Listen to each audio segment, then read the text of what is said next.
వైసీపీకి కరుణాకర్ రెడ్డికి కానీ వారి అబ్బాయికి కానీ ఓటేస్తే కొడుకు 10%, ప్రతి దాంట్లో ఇల్లు కట్టాలంటే 10%, తండ్రికి 30%, 10-30 రేషియోలో పంచుకుంటా ఉన్నారు. ఎంతకాలం మీరు భయపడుతున్నారా కరుణాకర్ రెడ్డి గారికి? మీరు వారి కొడుకు భయపడుతున్నారా? వారి కొడుకు భయపడుతున్నారా? ఇంత తిరుపతి దమ్ము, ఇంత తిరుపతి దమ్ముందా? మనకి ధైర్యం ఉందా? ఏం చేద్దాం? వైసీపీని మట్టిలో తొక్కేద్దాం, కాలం రాసేద్దాం. ఎంతకాలం భయపడతాం? రౌడీజంకి భయపడతామా? తిరుపతి 7 కొండల వాడి పైన పెట్టుకొని రౌడీలకు భయపడతామా?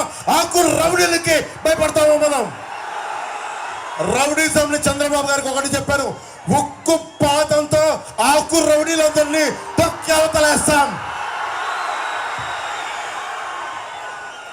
మా వీడియో మీకు నచ్చినట్లయితే please like, share and subscribe.